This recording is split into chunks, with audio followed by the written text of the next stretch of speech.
Where we are at in the agenda right now is an opportunity for people to provide any questions or comments with respect to the reports that you have been provided with. No, MK will give us up to $60,000 to have this study done. It won't take away from the funds that we get from MK now. Leanne is here, so I just want to, Leanne, can you stand up just so that people know who you are? You are like the, you know how we call and you say the nurse? This is the nurse. This is Leanne McLeod. She's our new nurse. She's taking over for Dawn for a while. Thanks, Leanne.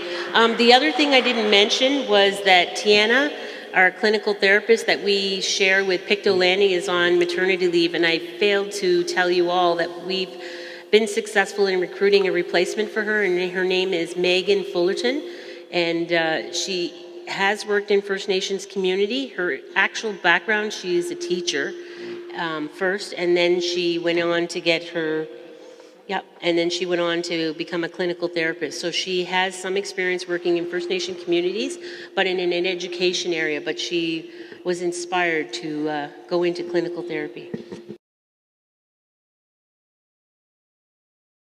I put in a request. Tanya? Or okay. I just put in a request for that yesterday, actually. Is because, yes, Lisha said the roads are horrific, and yes, our buses take a toll on, like, with maintenance and repairs on that. So we're looking into getting quotes. I asked Robert and Darlene if they can look at different quotes from Francis Boyle or Department of Transportation. Because from my understanding, the roads have to be lifted up 6 inches in order for it to be better than they are, really. So we're trying to look at different ways and different places where we can take the funds from, if and whatever. And we're hoping to help with driveways as well. Like some are really bad, and yeah, that's my thought. I can try to answer a little bit of that question. Just the departments are talking with each other. This just came to my attention when I went to the Ministers and Federal Affairs meeting last week. They said there's going to be an announcement made, the Building Canada Fund. And one year we are able to access some money through the First Nation Infrastructure Fund to help with our lifts and our wastewater stations and stuff. And we did get a quote from a couple people there a couple years ago. We were unsuccessful at leveraging or getting that funding that time. I think we do have a plan. It may have to be revisited in like, you know, cost reasons, but I think there's going to be some funding announced by the federal government by the Building Canada plan for First Nation infrastructure. Just put it out there. They never gave a formal announcement yet, but I think we should pull that proposal out and revisit that area.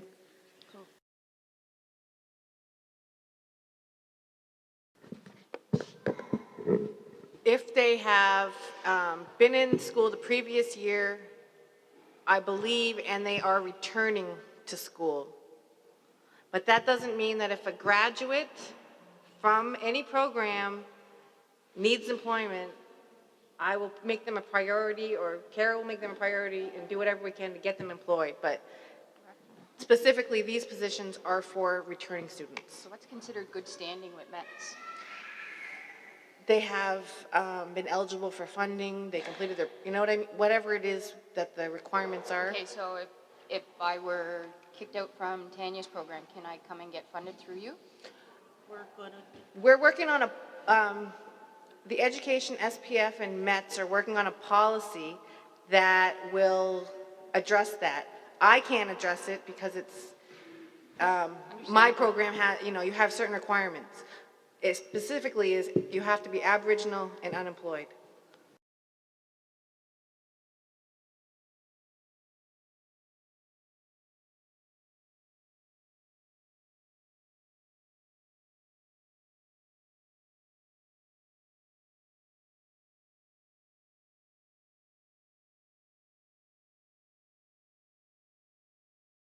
To answer one of your comments, Molly, it was the road safety in children.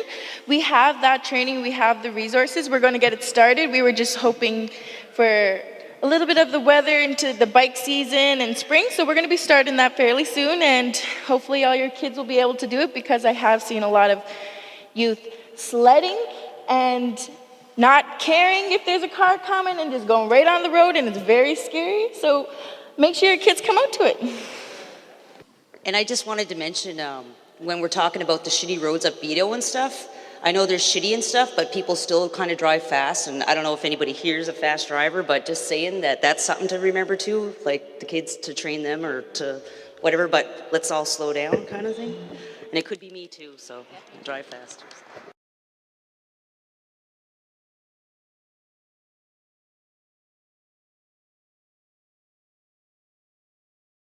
Anybody that wants to apply to it can. I'm not too sure, like say if we get 20 people that want to be on it, I'm not sure how we'll kind of streamline it down, because we're looking for 5 to 7 people for the housing committee. But yeah, but that's a good thing. Oh, sorry, I'll just add something to that.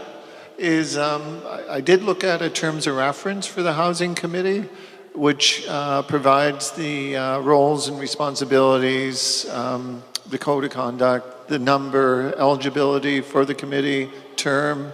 I'm not sure if it's on the tables alongside with the housing policy itself. So that sort of should give you clarity on the process.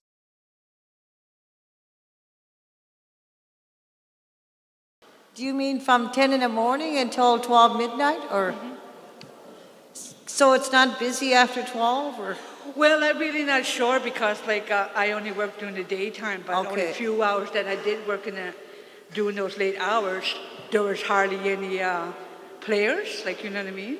Okay. So, and I find that will open up drunk people coming in and, stuff. I mean, if we're open after 12, you know what I mean? That's just one of my concerns, but I just thought I'd mention it to you guys. It could be a safety issue as well, you're saying? Yeah. And that's it. Thank you. Yes. Thanks, Thank you. And I just want to add that Rose is working on an excellent initiative involving security. This is a joint initiative between Pictoland and Bakunke and Wegoba, where through this training session, I believe it involves 6 of our community members. It involves 5 from each of our communities, from Pictou and Bakunkek. We go in partnership with Wegoba and Meritech, Gedaldali. Meritech, the deadline is today. I'm proud to say we have 13 applicants that are getting screened right now. So we're looking to do the selection, I believe, in this email on the 16th of April. So I'm gonna need Dolly and perhaps PJ to be part of that screening process. And it's a 10-week program, and it's security training that's known across the world. And our goal is to provide that security services here in the community. And if this is successful, we've got funding from Indian Affairs, in partnership with Indian Affairs, and the fund from Unamagi and ourselves. Wonderful. Thank you, Rose.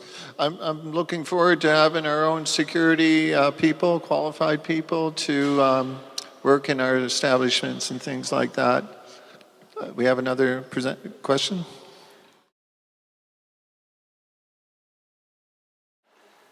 I think the question related to how did it get advertised, the training for security? Through the newsletters. There's community newsletters that went out.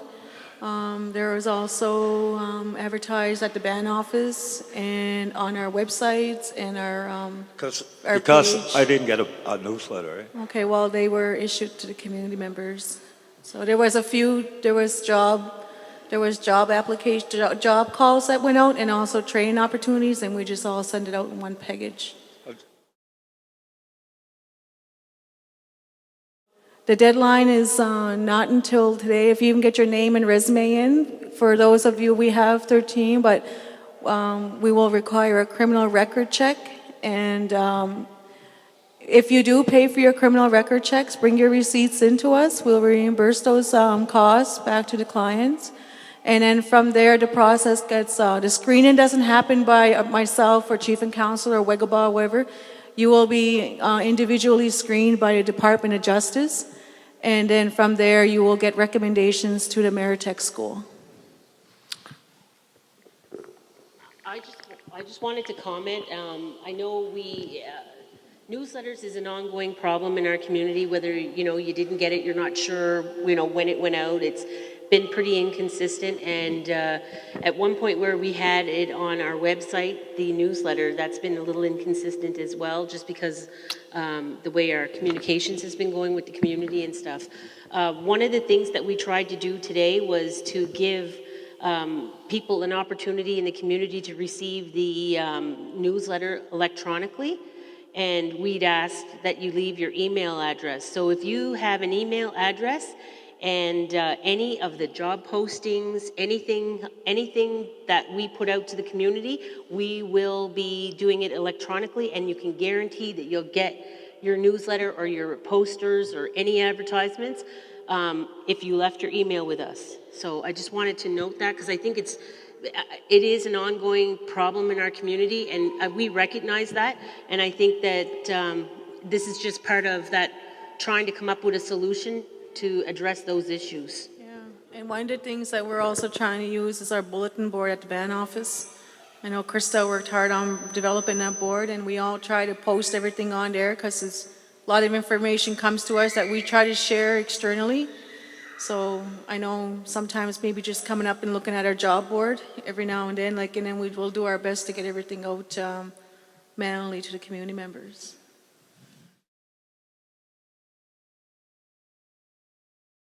I'm not quite sure what it's going to look like right now. The tripartite forum right now is going to each community. The tripartite forum hired people to go to each community. And actually, I just got an email the other day from Amanda Peters. And she's one of the consultants who was hired to try and work on communities who don't have an MOU or who have an MOU and want to make sure that their relationship with their health authority is maintained once they go into the one health authority provincially.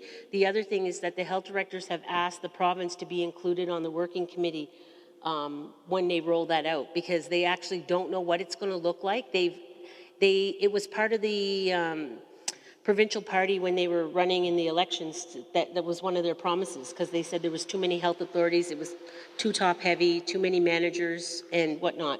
So the idea is that they're not even sure what it's going to look like. The province is actually saying they're not quite sure what it's going to look like. I don't believe that they actually don't know what it looks like. I believe they have a pretty good idea, and I think they're just trying to, not quite sure how to include us now that we're asking to be included. But I think that because you have Nova Scotia-wide health directors that have asked to be included on that working committee on how it's going to be rolled out provincially, I think we have a better chance of being able to have our say in it. I think I'm being optimistic, so that's pretty much what it is. And as far as the mental health issues, that's not going to change. We still have, Tiana's position is a permanent position. It will not go away. Nobody can take that away from us. It's a provincially funded permanent position. So even though she's on maternity leave now and we have Megan, in a year's time we won't lose Tiana. Tiana's position will still be there. But as for other mental health things, it'll still probably be a weight game.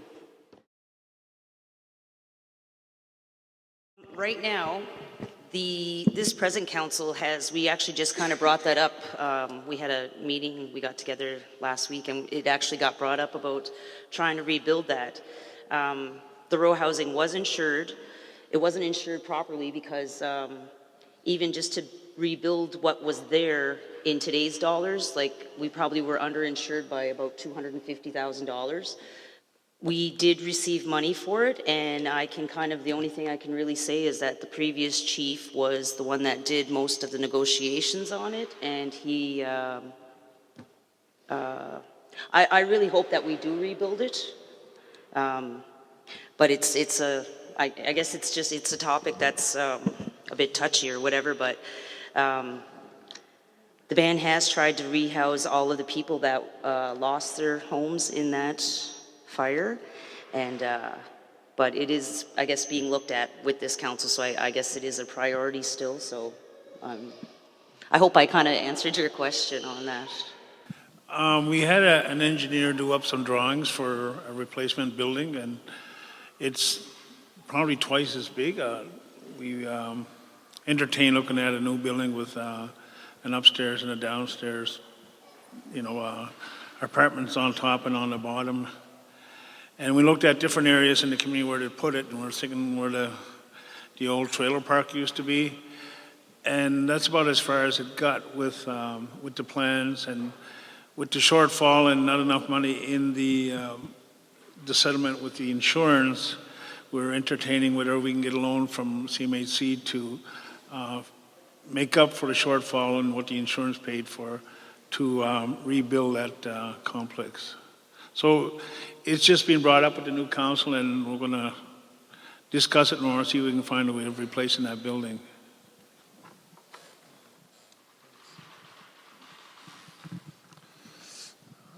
Any other comments? Well, you got one? Yeah, it's probably towards ourselves and Tanya. Sure. You know how we're talking about possibly getting a new school a few years down the road and whatever. And I think Pictou Landon is also. Would it be up to the chief and councils, MK, or our education directors to possibly set up something like with CBU or St. Mary's or St. FX to get a program something like that Jacqueline was involved in a few years ago in Truro to get her teacher's degree? It'd be something good for all communities.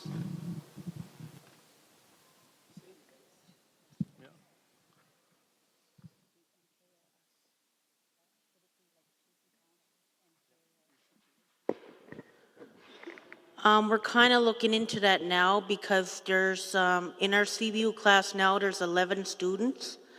And CBU just started a Bachelor of Education degree program. And it has the elementary stream, the secondary stream, but there's also an Aboriginal stream that they're in the works of doing. It's not complete yet, but it's something that I think would be beneficial for us. So we're hoping to have more people, if they care to join the current CBU class and get transfer credits and stuff, and a cohort, that for next year, that way these individuals will be able to go in. The Bachelor of Education program at CBU is 16 months. They started in May and it finishes in August.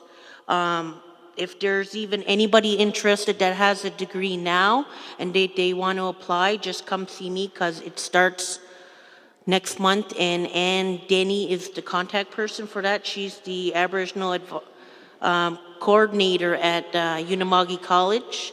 But they also, St. FX also delivers a Bachelor of Education in some communities now, and maybe that'll be something that we can look at in the future. And with that study that I mentioned earlier from Mount St. Vincent, it's something that we have to look 10 years time, like how many teachers, say we do get a school, how many teachers are we going to need? Psychologists, everything. It's not just about trades. I know a lot of people are going into trades, but we also need more social workers, more nurses and stuff like that. And I'm hoping that more communities take that advantage and follow in some kind of field regarding education or health or whatever, because we need more community members or Aboriginals here on reserve doing the same job as they do. Thanks. Just a comment from the education side. What I do as Aboriginal student advisor is to try and connect people with that program at St. FX. So if we wanted to have an information session for the community, I could set that up, no problem. There's only 2 programs that I actively recruit for at St. FX because they're specifically supportive to Aboriginal needs, and that's the education department and nursing. And so Jeff Orr and that department, I think, would be more than willing and open to, and it's a 2-year program there, so, and it's nearby. So I would, anyway, I can help kind of move some of that if you needed any help that way. Mention that when we talk about the feasibility study, a lot of that is what's involved, like you know, how many first, what's the school is going to look like, how many teachers are we going to need. That's all going to be a part of this feasibility. So it's going to, you know, I think all those, all the input from the community will be within that process. So part of those discussions involve what are we looking at? Are we looking at K-6 or K-12? MK has a formula by which they calculate size of school. Apparently, the costs associated with building a school run in the area, I believe, of around $7 million is what was quoted. Of course, there is going to have to be some contributions from the community. That's the expectation that we got from MK. So there's a fair bit of planning involved within that, but certainly now's the time to start planning on that. Carla?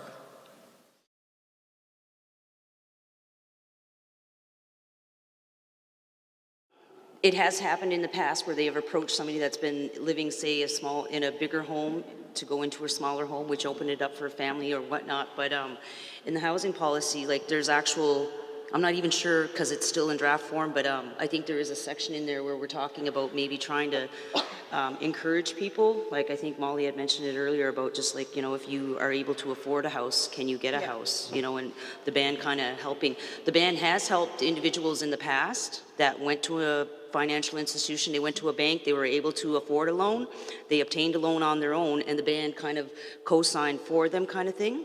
And that's kind of still, it's more like a case-by-case thing if you're eligible.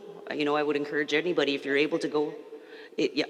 But they can actually go, you know, more or less what you need from the band is just a paper stating that, yes, Carla is eligible, she's able, we feel she's able to make her payments, but if she doesn't make her payments, you know, we more or less give them right to come on the reserve. Say if you bought a trailer or something, they could repossess your trailer, kind of thing. It's kind of comes down on the person themselves as to what your financial stability is, or in that kind of aspect. I thought like when I read in here and then what you had said, I thought that you were trying to put people that are in larger homes into these bachelor units.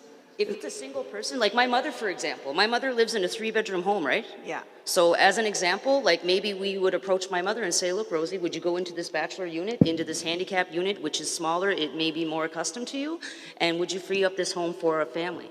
Like those kind of situations. Thank you. And I just got one more quick question, and that is, I couldn't hear, I know Dorothy had mentioned about housing, I believe, the committees, but I couldn't hear everything. And so I'm just wondering, as far as these committees that are going to be formed, how are you going to ensure equality and proper presentation for the whole community in the decision-making processes? I mean, that's a good question. I mean, because these are volunteer committees, so we don't want to go around appointing people if they don't want to do it, right? So the hope there is to get more than what we need in terms of people volunteering to be on the committees, and to try to get a fair selection of people within the community to have some kind of representative sort of relationship with the community. But only time will tell it all depends on who puts their name forward and what sort of choices we have. One thing I will add to that is when you review that policy, please do. I encourage everyone, if you don't mind, we're going to put it on the website as well. I know there's been issues somewhat in the past related to committees and, things like that, but this time around it's going to be different.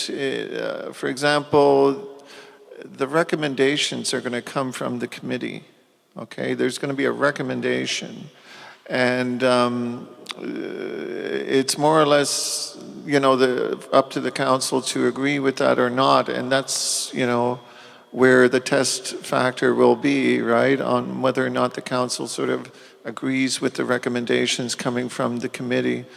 But given that the committee has that sort of power to do a recommendation, I think is a big step for us. Of course, in the final analysis, the question will be, well, did the council agree with that recommendation, right? And all I can say is let's view that on a case-by-case basis and see if that, I believe, it will happen. But I just want to add, there's also mechanisms for appeal within that housing policy as well. So it's going to be interesting to see how it rolls out. Thanks.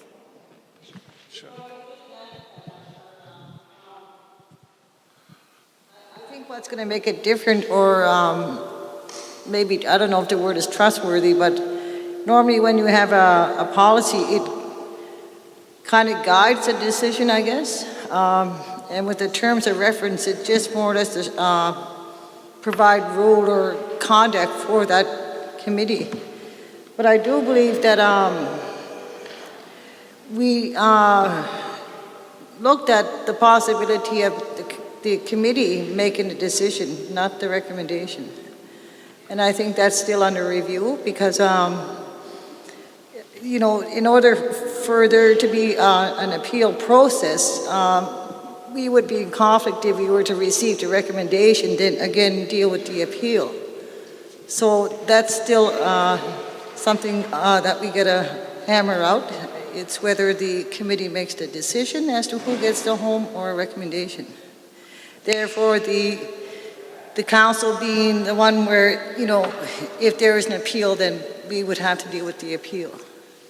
But it's just making more decisions arm's length away from the council where they're not political gains, I guess, if I may. If that's any help, but thank you. That's where we're at.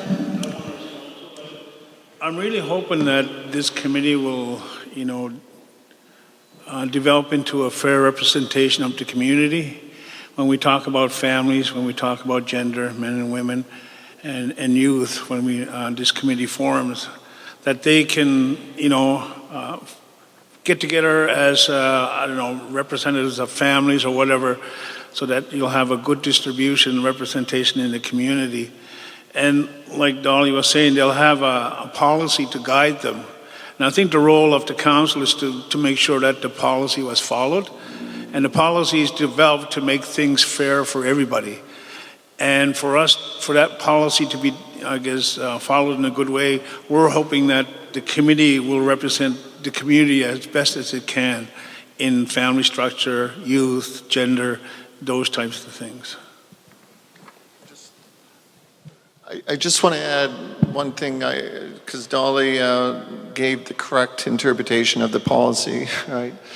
What is coming to us is not a recommendation, it's a decision, okay? That could be appealed pending certain conditions, so that's a lot more than just a recommendation. Okay, so the committees, they are making the decision? Yes. That's your final answer? That's my final answer. Okay.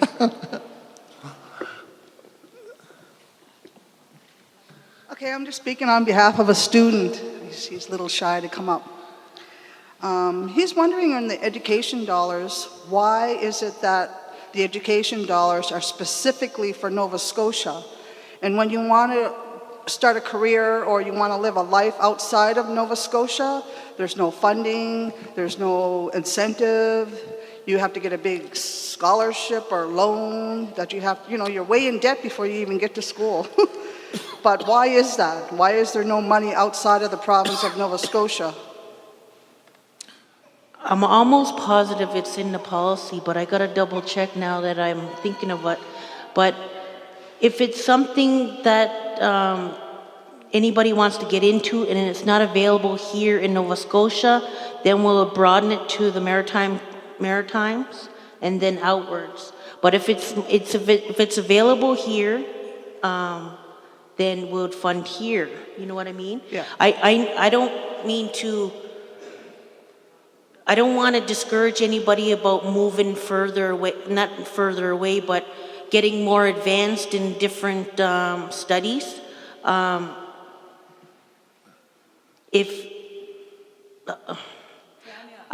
What? It was adopted from CMM when CMM had Yeah. administered. Because it's when we took over our post-secondary dollars in 2006, I believe. Everything flowed from there, like our policies and procedures, everything we did, and we took it all on, and we end up getting the money for it, and we just continued that way, because just if it's available here in Nova Scotia, then they have to stay in Nova Scotia. Okay. Is there any type of appeal process, or do you think things in the future might change geared to people not wanting to go to school in Nova Scotia? Yeah, I can answer. There is appeal process. It's in our post-secondary education policy. Okay. And if you want a copy of it, I have it at the office. Okay, thank you. No, normally, Service Canada doesn't allow, Service Canada funds METS programs, and they have made it the determination that METS can only fund in the school closest geographically to the location you're at. Okay. So if there's I think the exception is like Holland College, because they have a pastry chef program, and we can fund that. Okay. Earlier when they were talking about the Bachelor of ED education and where the school might arise here in the future, which is a great thing. But those are not the only opportunities. I'm hoping, I'm hoping we're gearing towards business where the new highways are coming in and other kind of education that's going to be available to us. Because and Denny did say they might offer BBA, which is within the Aboriginal, the CBU. It's not really called the BBA, but it's something similar. So I'm just hoping for more opportunities other than education, and I know our school is coming hopefully in the future, but I don't think everybody's geared for education, being a teacher. But thank you. But if I could please... There's alternative funding also, like years ago, I think Darlene took part in that. There was an insurance plan that was set out. This individual came to the community selling insurance, where you could buy insurance and put money into future education of your children. Mm-hmm. And I don't know how much it was per month, but at the end, when it matures and your kids are of age for post-secondary, you'd have enough funding to educate your child in any place in North America. And I don't know if that's still available, but I don't know who all took advantage of it. It's Darlene and a few others.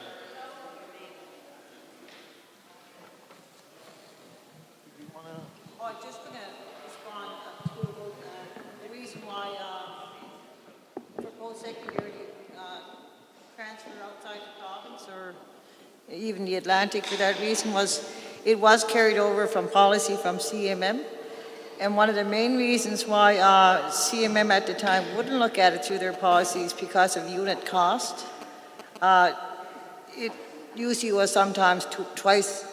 It was double unit cost. I guess it was higher. And they figured if they limited it within a certain area, they'd be able to fund more post-secondary students. Okay. I think you're all doing a great job. Thank you very much. Sure. Thank you.